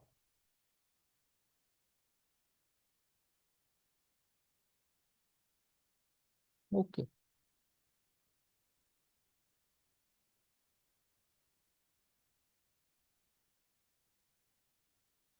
ঠিক আছে, আমরা আমাদের ইনফরমেশন গ্যাদারিং এ আলোচনা পর্যন্তই আজকে থাকুক। আমরা অ্যাসিন্ট, সকমিন্ট, ইমেইল, ডিভাইস সার্চ এই বিষয়গুলোতে ফোকাস দিতে হবে। এবং এখানে পিওর ফোকাসটাই ছিল আমাদের প্যাসিভ টেকনিকের উপর, যেমন সরাসরি একটা ওয়েবসাইটে ভিজিট করব না। এখানে যখন আমি ভিজিট করেছি তখন কিন্তু আমি আর প্যাসিভ নাই, ওদের এই যে সার্ভার অ্যাড্রেস, এটার লগে বা এটা রেকর্ডে আমার আইপি অ্যাড্রেসটা কিন্তু লিখিত হয়ে গিয়েছে। এখন কিন্তু আমার প্যাসিভ নেই, আমার সেই কভারটা ব্রেক করে ফেলেছে, আমি অ্যাক্টিভলি তার সাথে কমিউনিকেশন করে ফেলেছি। ওকে, এবং এখন যদি সে অ্যালার্ট হয়ে যায়, আমার আইপি অ্যাড্রেস ব্লক করে দেয়, তাহলে কিছুই আর বলার থাকবে না। ওকে, আচ্ছা, যাই হোক, মূলত আমরা প্যাসিভ টেকনিকের আলোচনা, অ্যাক্টিভ নিয়েও আলোচনা হবে নেক্সট দিনের পর থেকে। আপনারা যেটা করতে পারেন, ইন্ডিভিজুয়াল কিছু টার্গেট নিয়ে বা আপনাদের নিজেদের নামগুলো নেই আরো কিছু এরকম ঘাটাঘাটি করতে পারেন। আচ্ছা, আমি আমার নামেরই আর কি কি ইনফরমেশন পেতে পারি, গুলো আমার বাসার অ্যাড্রেস দিয়ে, আইপি অ্যাড্রেস দিয়ে, বিভিন্ন প্রতিষ্ঠানের নাম দিয়ে তাদের কোনো ইনফরমেশন পাই কিনা। ওকে, এটা বাসায় প্র্যাকটিস। যদি সময় পাই একটা অ্যাসাইনমেন্ট দিব, আর যদি দেখি যে না সময় পাচ্ছি না, সেক্ষেত্রে হয়তো অ্যাসাইনমেন্ট দেওয়া হবে না। ও, তার চেয়েও বড় কথা হলো গুগলের অ্যাক্সেসই তো নেই। ওরা কবে পাসওয়ার্ড রিকভার করবে, পাসওয়ার্ড রিকভার করেছে, ওটিপি কোড চাচ্ছে, ওটিপি তো আর আমার কাছে না, ওনাদের ডিভাইস দিয়ে ওটিপি কোড করা। যাই হোক, একটা কিছু হবে, যদি হয় একটা অ্যাসাইনমেন্ট দিতে পারি, না আদার্স না দিলেও নিজ দায়িত্বে একটু প্র্যাকটিসটা করবেন।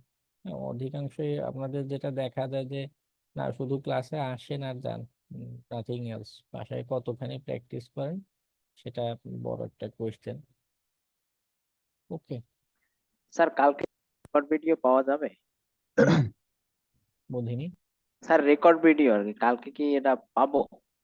আই ডোন্ট নো, এখন গুগল যদি অ্যাকাউন্টে যদি লগ ইন করতে না পারি, যদি দেখি যে কালকে অফিস থেকে এসে লগ ইন করতে পারছি, তাহলে কালকেই আপলোড দিয়ে দিব। আহ, আর না হলে তো অপেক্ষা করতে হবে, উপায় নেই। স্যার আমার আজকে হচ্ছে একটা অফ ক্লাসের টপিক আগে কোশ্চেন ছিল। শুধু, হ্যাঁ বলুন।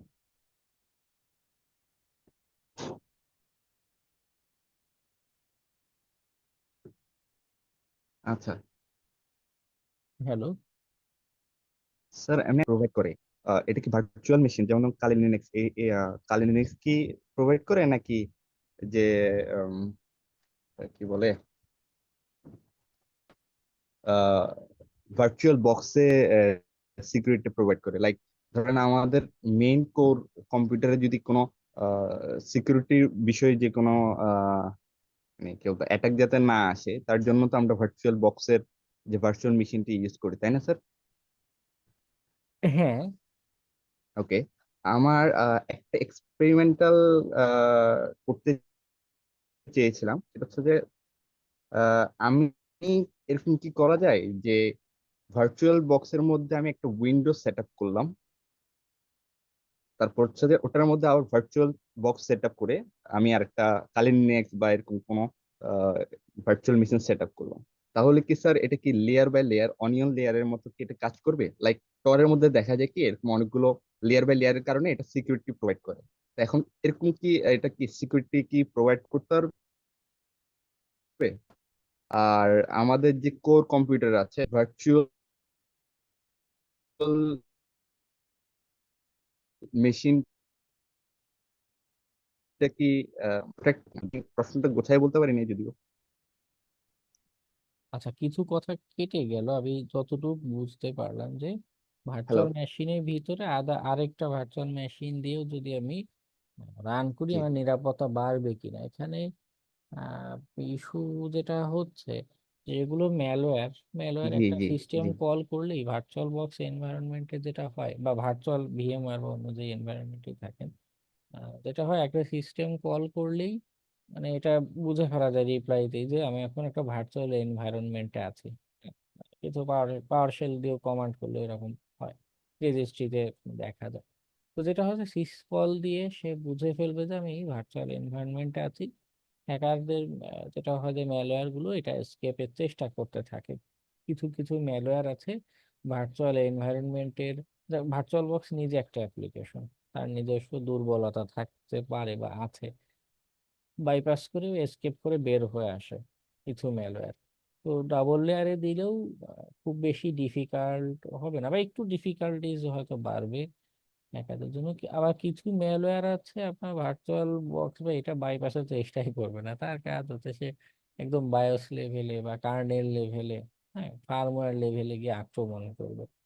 তো ওগুলোর জন্য আসলে ভার্চুয়াল বক্স বা এগুলো কোনো মেটার হয় না, যদিও খুব ডিফিকাল্ট বা কিন্তু আসলে আহ, এবং আরো যেটা বড় প্রবলেম হয় কার্নেল লেভেলে আক্রমণ করা ম্যালওয়্যার গুলো, ওগুলো ডিটেক্টও করা যায় না, বোঝাও যায় না যে আক্রমণ করে বসে আছে। যেটা হবে যে হ্যাঁ নিরাপত্তা কিছুটা বাড়তে পারে, কিন্তু কোনো গ্যারান্টি নেই যে আপনি আক্রমণের শিকার হবেন না বা আক্রান্ত হলে বেঁচে থাকবেন, তার কোনো গ্যারান্টি নেই। বাইপাসের টেকনিক আছে এই জায়গাগুলোতে। আচ্ছা স্যার, আরেকটা কোশ্চেন ছিল, সেটা হচ্ছে যে ফিজিক্যাল কি বা ফিঙ্গারপ্রিন্টের কি যেটা কম্পিউটারের মধ্যে ইউজ করা হয় ওটা নর্মালি প্রসেসিংটা কেমন? আর ওটা যদি সফটওয়্যার বেস প্রসেসিং হয় তাহলে কি আমরা মোবাইলকে, লাইক মোবাইলের যে ক্যামেরা আছে, তারপর মোবাইলে ইনবিল্ট স্ক্যানার আছে, ফিঙ্গারপ্রিন্ট স্ক্যানার, ওগুলো কি কাজে লাগাতে পারি কম্পিউটারকে সিকিউর করার জন্য? আহ, প্রথম দিকের কথাগুলো একটু কেটে গিয়েছে, আবার বলবেন? জি বলছিলাম, ফিজিক্যাল কি যেটা কম্পিউটার সিকিউর করার জন্য ইউজ করে, তারপরে এখন অনেকগুলো ফিজিক্যাল কি বেরোচ্ছে যেটার মধ্যে ফিঙ্গারপ্রিন্ট ইয়ে থাকে আর কি। তো এগুলি কি যদি কোনো সফটওয়্যার রিলেটেড হয়, লাইক সফটওয়্যার বেস করে এটা তৈরি করা, এই ফিজিক্যাল কি গুলো, তাহলে কি আমরা আমাদের মোবাইলকে ইউজ করতে পারি? লাইক মোবাইলের মধ্যে তো অনেকগুলো ক্যামেরা থাকে, অনেকগুলো সিকিউরিটি প্রোটেকশন থাকে, ফিঙ্গারপ্রিন্ট থাকে, ওগুলিকে আমরা ইউজ করতে পারি কম্পিউটারকে সিকিউর করার জন্য? অলরেডি এই টাইপের কিছু অ্যাপ্লিকেশনও আছে, মাইক্রোসফটেরও আছে, অথেন্টিকেটর অ্যাপস আছে।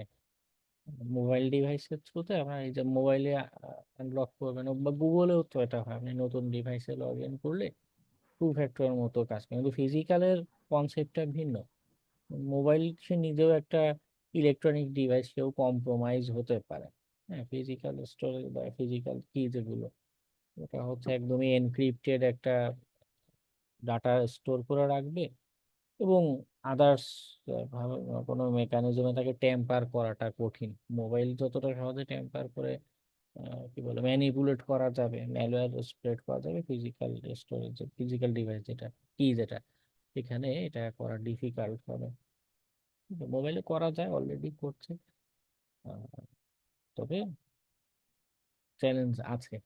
অনেকে এখন টু ফ্যাক্টরেও আসলে হয় না, থ্রি ফ্যাক্টর অথেন্টিকেশনের ব্যবস্থা করে মোবাইল দিয়ে, এবং এরপরে আর আদার্স আরো কোনো অথেন্টিকেশনের হেল্প নেয়। ওকে।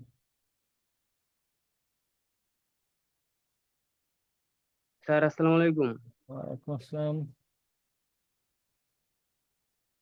স্যার আমি টর ব্রাউজার কালি লিনাক্সে সেট আপ করতে পারতেছি না, আমার ল্যাপটপটা যে প্রবলেম ছিল এই জন্য মানে একটু লেট হইলো। পরে ডাউনলোড দিচ্ছি কিন্তু কালি লিনাক্সে সেট আপ করতে পারতেছি না। আপনার উইন্ডোজে সেট আপ দিন। ও আচ্ছা স্যার। ওকে, ও অ্যান্ড্রয়েডেও অ্যাপস আছে, অ্যান্ড্রয়েড অ্যাপস দিয়ে ট্রাই করে দেখুন। কিন্তু স্যার আরেকটা এই সমস্যা, ধরেন কাল লিনাক্স আপডেট দিতে চাইতেছি, তো তারপরে পাসওয়ার্ড চাইছে, কিন্তু পাসওয়ার্ডটা আমি কি এটা বুঝতে পারতেছি না, এটা কি কালি হবো? আম, যদি কালির এই virtual box edition set up দেন তাহলে পাসওয়ার্ড কালি। আর যদি এমন হয় যে না আপনি আইএসও ফাইল থেকে সেট আপ করেছেন, সেক্ষেত্রে আপনি সেট আপের সময় যেটা পাসওয়ার্ড দিয়েছিলেন ওইটা হবে আপনার না, পাসওয়ার্ড। ভার্চুয়াল বক্স থেকে দিচ্ছি। হ্যাঁ হ্যাঁ, তাহলে ডিফল্ট পাসওয়ার্ড কালি। ও, আমি দিছি, হয়েছে না। তাহলে অন্য কোনো ইস্যু, আপনি একটু স্ক্রিনশট রেখেন, নেক্সট দিন ক্লাসের শুরুতে শেয়ার দিয়ে দেখবো। জি স্যার, আসসালামু আলাইকুম। ওয়ালাইকুম স্যার আসসালাম। আমি একটা কালিতে একটা ছোট প্রবলেম ফেস করছিলাম।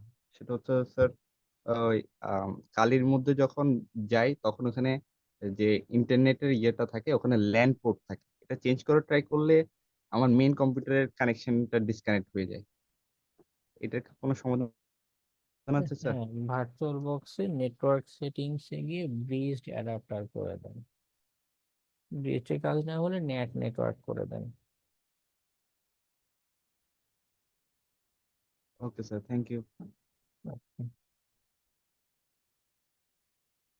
আচ্ছা, আজকে প্রেজেন্টটা দেওয়া হয়নি আমার।